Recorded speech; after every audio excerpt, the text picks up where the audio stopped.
It was my sincere hope and wish that this setup would work out. I know that my videos do not have the highest quality or caliber of quality, but we are working on it. Actually, we're not working on it. We've actually given up on it completely.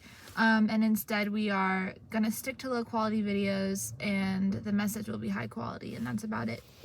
I'm also very spoiled because I'm used to filming content that is short form rather than long form now. So I'm going to go ahead and try to get back into the swing of things in terms of filming long form videos for anybody that may come across me or my channel in my life or in their lives. So welcome to my channel. My name is Seema, and in this video I'm going to talk to you guys about something that a lot of people find themselves stuck within, and this is the main reason why people do not feel like they're in control of their lives. What it is essentially victim mentality. But let's take it a step further. You hear all the time of teachers talking about why it's so important to not have victim mentality and how you can evade that. But what they fail to tell you is that often enough, it's not something that you're doing wrong if you feel like a victim. You're not wrong in thinking that you're a victim or feeling like you're a victim. Everybody in the world is victimized by life. Life is freaking hard. It's actually very difficult. It's probably the most difficult thing the soul will have to endure, at least now, right? So victim mentality is thinking that you're not in control when you are. It's a lie. Essentially, what it is, all it is it's just you lying to yourself. That's what it is. So we are in control all of the time. Okay. And I know this may seem kind of strange, but we are in control all of the time. It is our subconscious mind that is giving the directions for what shows up in our reality. And the way that it does this is via our vibration, via how we feel, right? So you can look at your life, and trace back actually how you made everything happen. I did this once. I'll give you a personal example. I was like 20, and I was sitting on the floor of my bathroom and I was just like sobbing. I was upset because I was always upset. I've been through, depression and I was so depressed. So I was just sobbing, and something snapped. Like something just snapped in me. And I was like, you know what? No one is coming to help me. Like, no one is going to help me, I can scream, I can cry, I can plead, I can beg, I can try to look for help from people around me.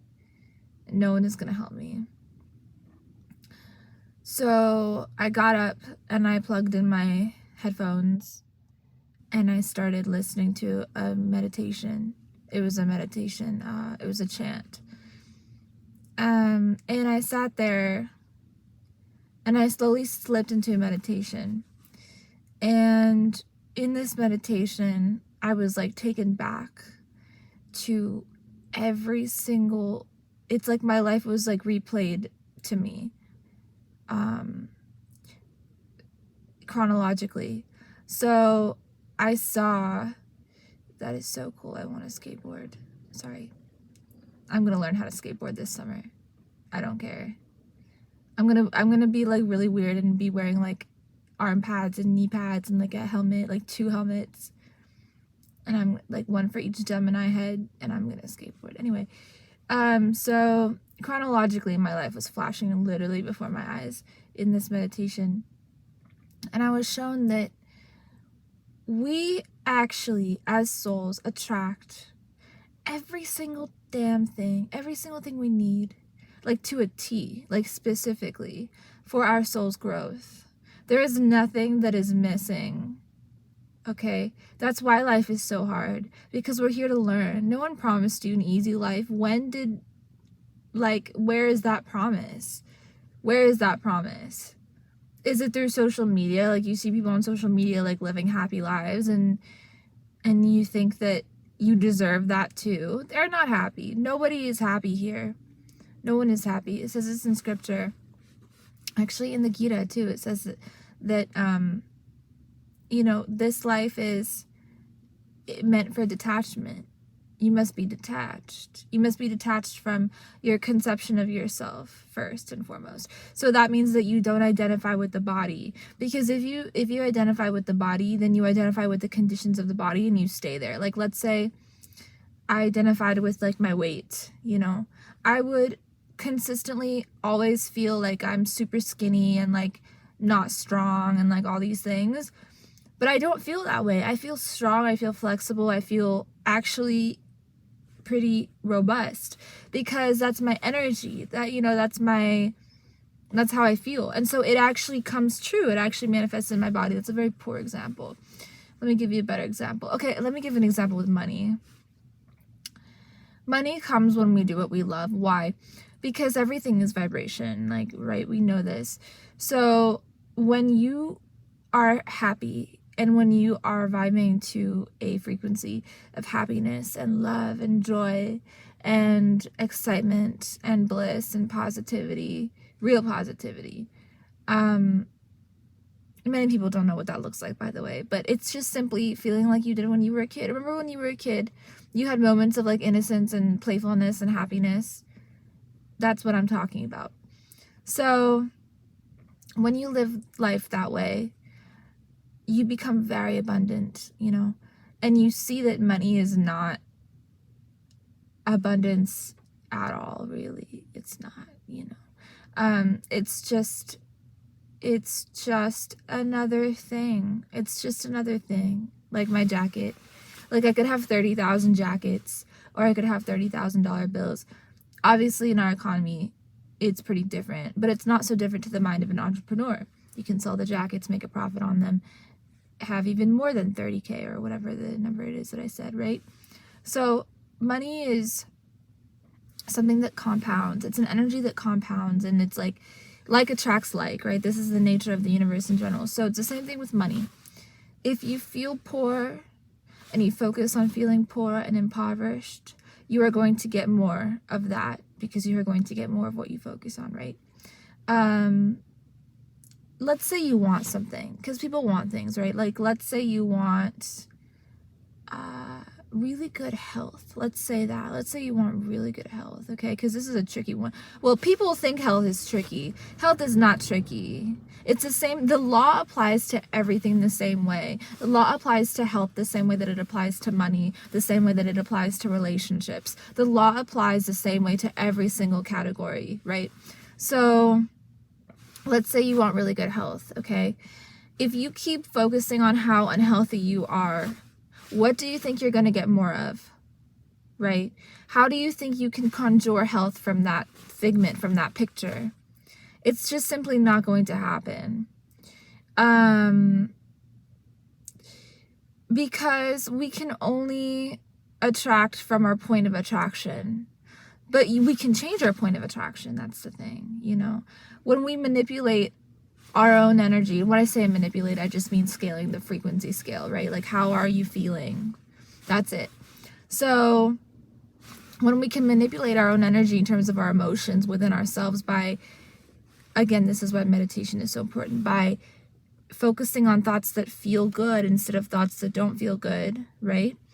So instead of trying to remove negative thoughts, no, we're just shifting to thinking positive thoughts.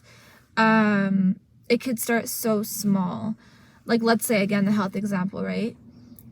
If you're someone that's unwell and you focus on feeling good every day, you don't focus on your sickness.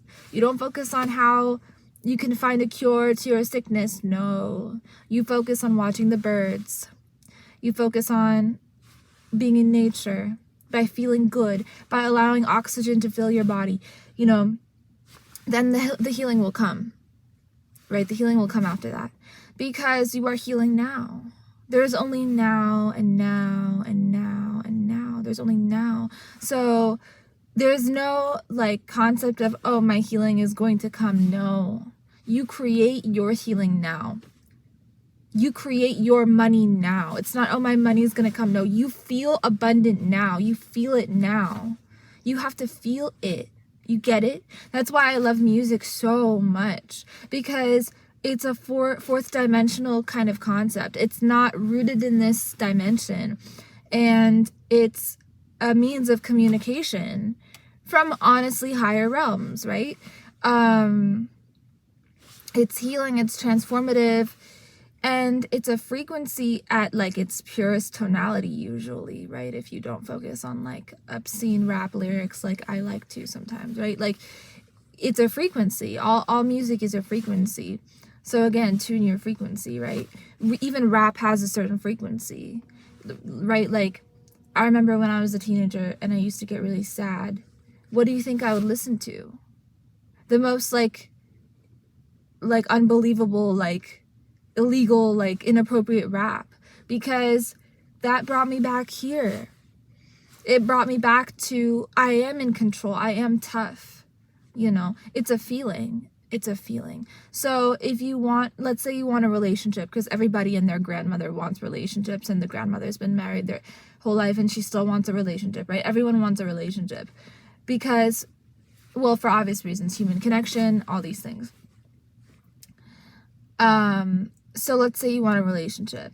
You would try to see why. Like, try to see why you want a relationship, first of all, right? Like, is it because you want to share love with someone? Is it because you have love to give? If it's rooted in love and not within, like, insecurity or the need to post Instagram pictures or whatever, you know, that has nothing to do with, like, a real loving relationship, at its core, all those things are fine. They're just decoration, though, is what I'm saying. So, like, let's say you want to share love with someone. You would feel love now so that you have love to share when it comes. Prepare for what you ask for. This is the law of expectation. Prepare for it. Because every single thing that you want is coming. I promise. Okay? The key is to focus on, hey, what is it that I'm wanting in this moment? Because if you focus on everything that you don't have, the universe, God, Krishna, the law of attraction, the energy that is within us will say, okay, bet. You're focusing on this. I'm going to assume you want this. Here you go. Right? Because you are focusing so intently on it. You are desiring, like if you look at the lack of something that you have, like lack of health, let's say, your focus is on the lack of health, right? So you are desiring health, let's say, right? But you are desiring that is something that is not there. You are desiring something that is not there. So if you keep desiring something that is not there, your desire has that energy of not there-ness attached to it, right? And so you're going to keep getting what you're putting out. You're going to keep getting that not there-ness of your desire if you keep focusing on the not there-ness of your desire. But if you focus on the there-ness of your desire, the there-ness of your health, the there-ness of your abundance, you're going to receive the there-ness of your abundance. It's like,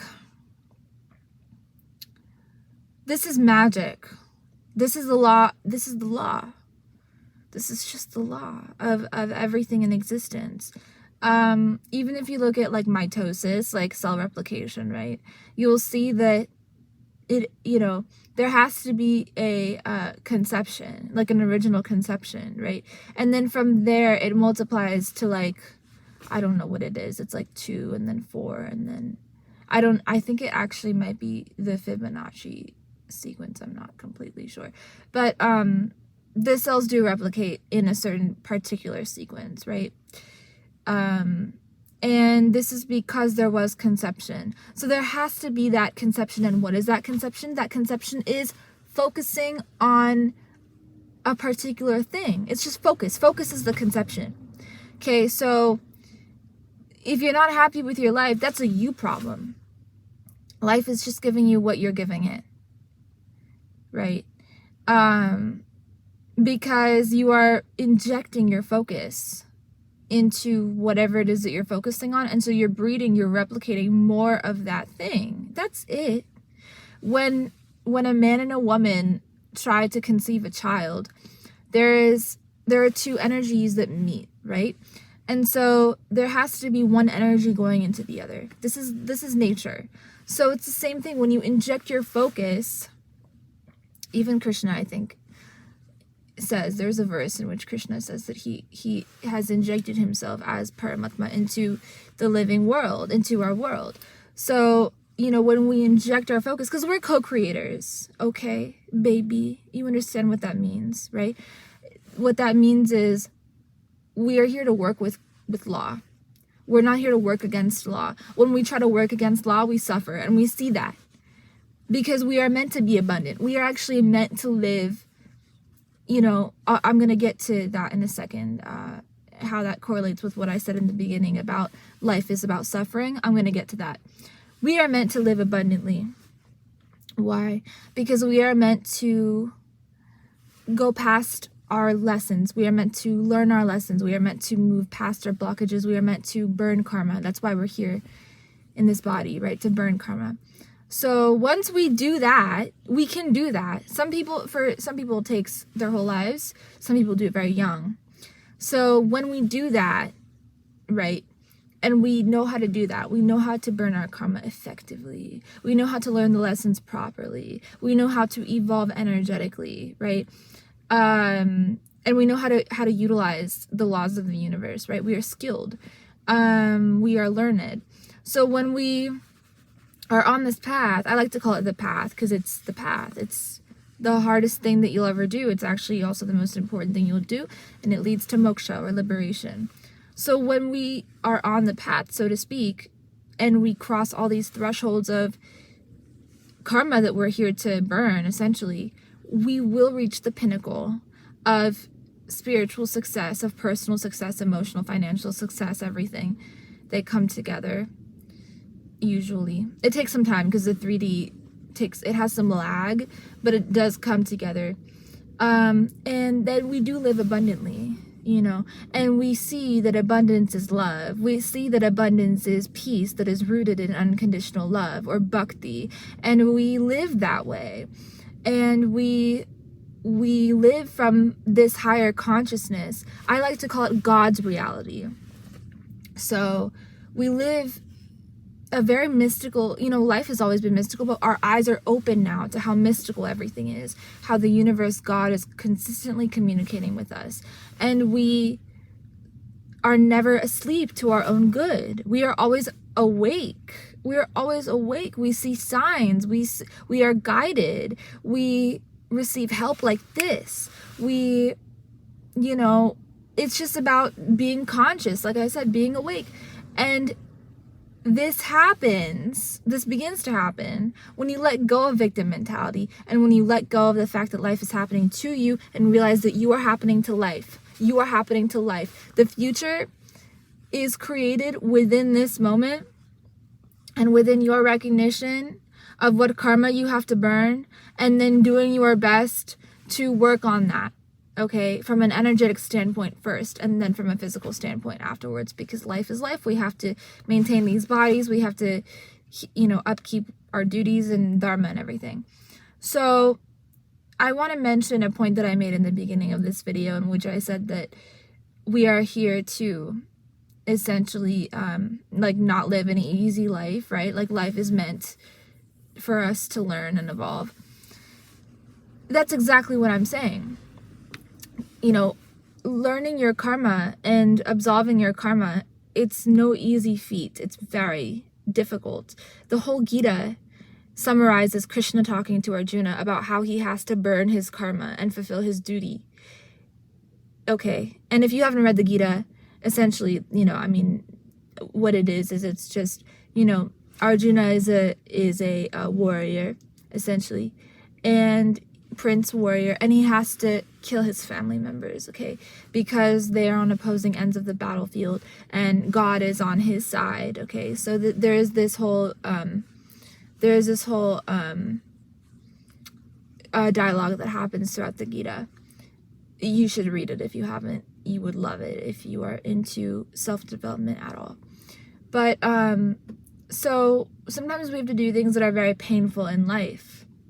Sometimes we have to let go of people. Sometimes we have to let go of ourselves, like old identities, which is very hard. Because again, being attached to this physical concept being attached to the body is a very real thing. We're all attached to the body. You know, we're all even attached to how we look. So when that changes, which it will change because life is only change, there is nothing in life that is not change. You have to understand, you know, I want people to get this so that they stop wallowing in the past. This is another thing.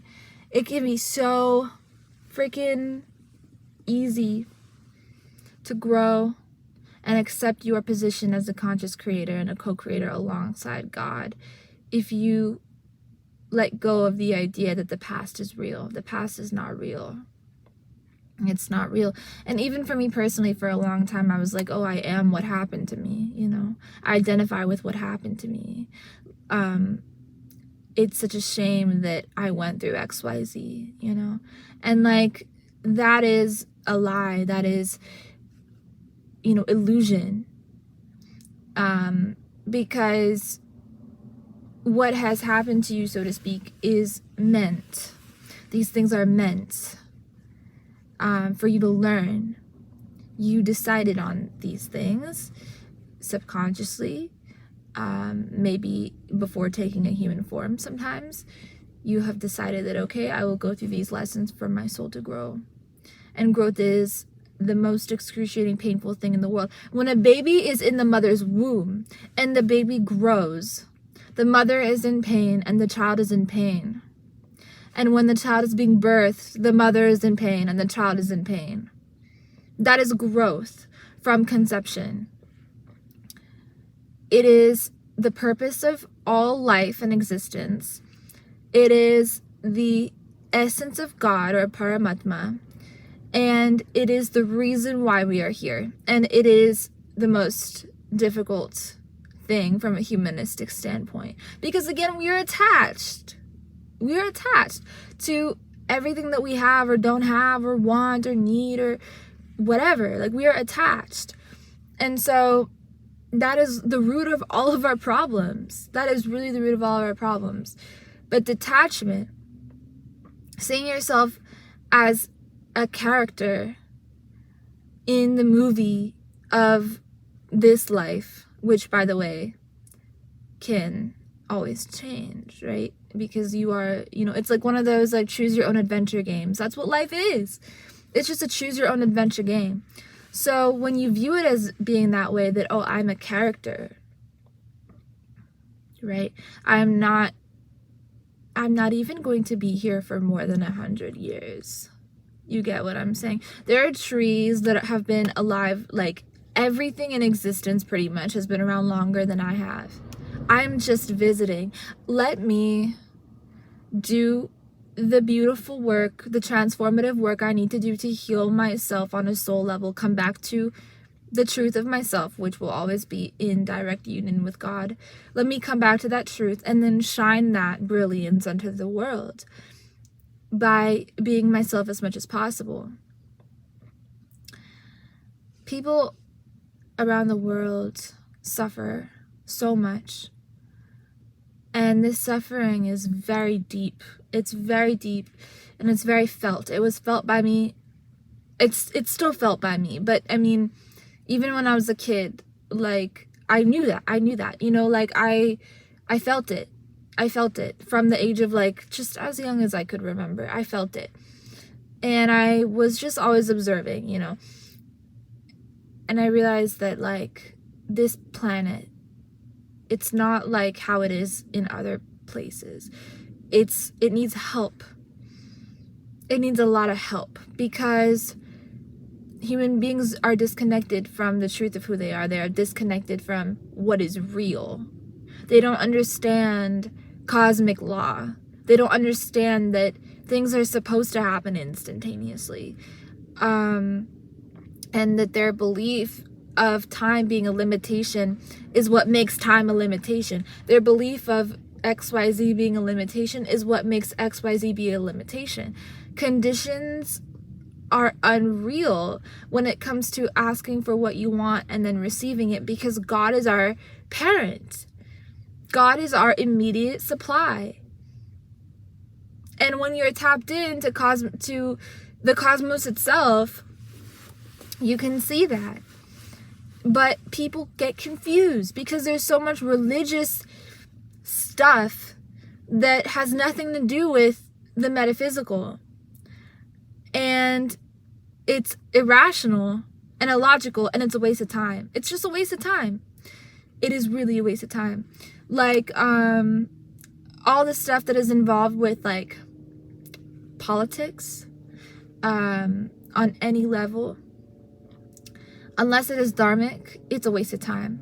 And it hurts people and it hurts lives. I'm talking about everything. I'm talking about policies that run from our governments to our churches to the combination of state and church, which is marriage. Like, all of these things are debilitating to the soul. Not marriage, but like the way that marriage is done, and like the way people even view relationships.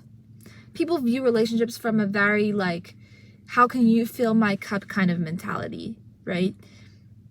Which is, like, again, it's human nature. It's just human nature. But people are unhealed. People are not healed. People are just not healed. And that is the reason for systems that are supposed to work flawlessly actually malfunctioning, right? And so you do have corruption in the world. You do have war. You do have, you know, all of these isms, like racism, and just any ism is, like, not the best situation because it keeps the consciousness trapped, right? If we're talking in terms of certain political structures, rather. So anyway, I just really would like people to figure out who they are, and that's why I'm here. And it is important that people do this because I want you to know that you can get rid of depression holistically. You can get rid of anything in your life, any problem, you can solve it.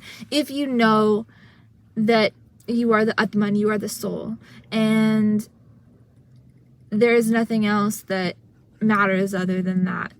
You know, the body doesn't really, like, yes, upkeep it, take care of it, you know, etc. But the detachment should always be there. Detachment should be there, and more than anything, detachment from the mind should be there.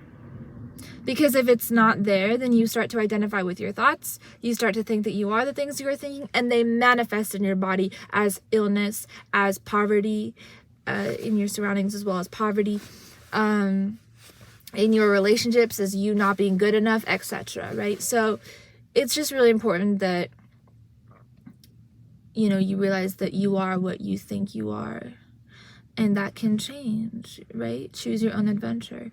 So I love you very much. It is getting dark. I hope you appreciated it and enjoyed this video. Let me know if you did. Let me know if you'd like to see more videos from me by leaving me a comment or thumbing up this video. Thank you so much for watching, and I'll talk to you in the next one. Peace.